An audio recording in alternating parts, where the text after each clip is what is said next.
करके उसको नेगलेक्ट किया, बेनकाब किया उसका। और इलेक्शन कमीशन आज हम लोग जैसे कि थोड़ा पहले बताया है, देश भर में ये प्रोग्राम चल रहा है। क्यों बोले तो जो भाजपा सरकार ने सबसे पहले उनका शासन में आने का जो है बुनियाद जो है जूत था, उसका जूत को जाते जाते हमारा लीडर ऑफ अपोजिशन, देश का एक आइकॉनिक नेता राहुल गांधी जी ने पर्दाफाश किया। उसमें इलेक्शन कमीशन ऑफ इंडिया का जो बीजेपी की ओर से जो काम कर रहा था, राहुल गांधी ने 6 मंथ विद इन 6 मंथ के अंदर में रिसर्च करके पकड़ के वो लाइव टेलीकास्ट करके प्रेजेंटेशन दिया। उसका बाद एविडेंस को दिया है। तो वो इलेक्शन कमीशन को देने के लिए कोशिश किया, बताने के लिए जब जा रहा था तो जाने नहीं दिया। मोदी जी अपना ये पुलिस फोर्स को लगा के डेमोक्रेटिक वॉइस को कुचलने के लिए कोशिश किया। उसके अगेंस्ट में हम लोग राहुल जी की सॉलिडरिटी में हम लोग आज अरुणाचल प्रदेश कांग्रेस कमेटी की ओर से यहाँ हम लोग पीसफुल धरना विद शॉर्ट नोटिस में किया गया है। सर, आपने कल शायद एक देखा था वो इंटरव्यू में, जो कि बीजेपी पार्टी का तरफ से जो वहाँ के जो स्पोक पर्सन है जो मुचुमित्ती जी ने एक कमेंट किया था जो आपके कांग्रेस पार्टी के ऊपर, कहा था कि कांग्रेस पार्टी सत्ता में नहीं, भविष्य में नहीं आएगा, राज्य सरकार में तो आने वाला नहीं है, केंद्र सरकार में तो अनदर 2 साल में भी नहीं आएगा। तो आपका पार्टी का क्या जवाब रहेगा? देखिए, कांग्रेस पार्टी शासन करने के लिए कांग्रेस पार्टी नहीं, कांग्रेस ऑर्गेनाइजेशन, ये जो मास बेस पार्टी है कांग्रेस का, 130-40 ईयर्स ओल्ड है।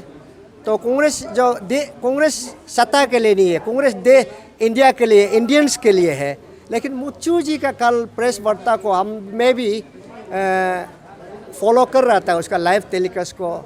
बेचारा अरुणाचल के लोग इतना ट्रोलिंग किया, मैं बहुत दया लगा, क्योंकि वो वर्तमान के बारे में, भविष्य के बारे में कुछ इन लोगों का पास विजन है ही नहीं है। तो इतिहास में जाने के लिए कोशिश किया। इतिहास में मैं ऐसा लगा कि हिस्ट्री का, अरुणाचल को हिस्ट्री के बारे में बताने की कोशिश किया, लेकिन मुच्चू जी ने शायद हिस्ट्री का लेक्चर में सो रहा था। इसलिए क्यों बोले तो आर्टिकल 371H को जब 55th कॉन्स्टिट्यूशनल अमेंडमेंट 1986 में जब कर रहा था, उसने कांग्रेस को बदनाम दिया। कांग्रेस उस समय में कौन था? उसका पिताजी गेगन अपंग का गवर्नमेंट में राइट हैंड था, एक क्लोज मिनिस्टर था। लास्ट 30 इयर्स में कांग्रेस ने मुकुट मित्ती जी को MLA बनाया, मिनिस्टर बनाया, चीफ मिनिस्टर बनाया, लेफ्टिनेंट गवर्नर बनाया, 2 टर्म्स राज्यसभा MP बनाया। उसका ही अपना ही बेटा, वो अगर मुकुट मित्ती का बेटा ही ये कांग्रेस को बदनाम करता है, तो वो मुकुट मित्ती की ओर से मुचु मित्ती अरुणाचल की जनता से माफ़ मांगना है कि मेरा पिताजी ने मैं ये गलती काम कर दिया है, तो मैं पिताजी की ओर से मॉरल रिस्पॉन्सिबल लेता है बोल के मुचु मित्ती अरुणाचल के जनता को एपोलॉजी करना चाहिए। और सारा एलिगेशन आप लोग का ऊपर ही देना, अफरा भी आप लोग का टाइम में हुआ। अफरा 1978 इसलिए मैं बोलता है, मुचु मित्ती हिस्ट्री का क्लास में सो रहा था, क्योंकि अफरा 1978 जो उस समय में जनता पार्टी का सरकार था, तो उस समय जो मोवर ऑफ द रेजुलेशन ओकिंग लेगो, उसका बाद उसके एक्सपायर का बाद में उसका पिताजी बाई इलेक्शन से आके तो इतना दिन चलाया, उसका मकोता में अपना बेटा को बनाया।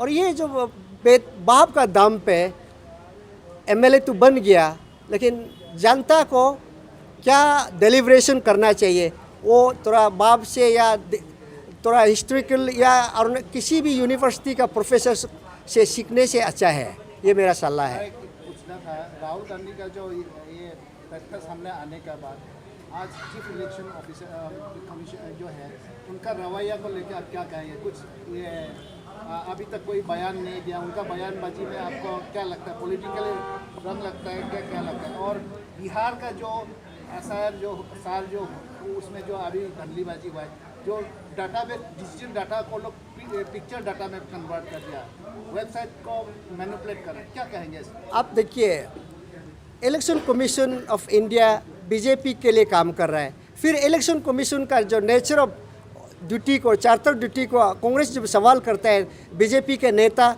उनका स्पोकमैन बन जाता है, तो उससे पता चलता है कि दोनों हैंड एंड ग्लोव है, और बीजेपी के लिए कर रहा है और बीजेपी इलेक्शन के लिए कर रहा है, इलेक्शन कमीशन के लिए। और बिहार में स्पेशल इंटेंसिव जो रिव्यू जो कर रहा है, जो जेन्युइन वोटर्स को डिलीट किया जा रहा है और जिसका नाम नहीं है, जिसका पता नहीं है, वो उसको डाला जा रहा है, तो उससे पता चलता है कि उनका पोलराइजेशन पॉलिटिक्स, जो हिंदू मुस्लिम का पॉलिटिक्स, पाकिस्तान इंडिया का पॉलिटिक्स और ये नेहरू गांधी का पॉलिटिक्स अभी देश समझ चुका है, इसलिए आज पिछले दरवाज़ा से घुसने के लिए कोशिश कर रहा है। सर, आपके जो पार्टी प्रेसिडेंट ने, जो श्रीराम सर ने लास्ट टाइम जो कमेंट जो कि आपके आर्टिकल्स 371H को लेके और अफरा एक्ट को लेके जिक्र किया था, कल वही सेम चीज़ जो बीजेपी के स्पोक पर्सन मुचुमिटी जी ने बोला था कि आप लोगों ने जो अफरा एक्ट को हटाने के लिए, रिमूव के लिए बात जिक्र किया था आपकी पार्टी ने, तो उन लोगों की तरफ से कि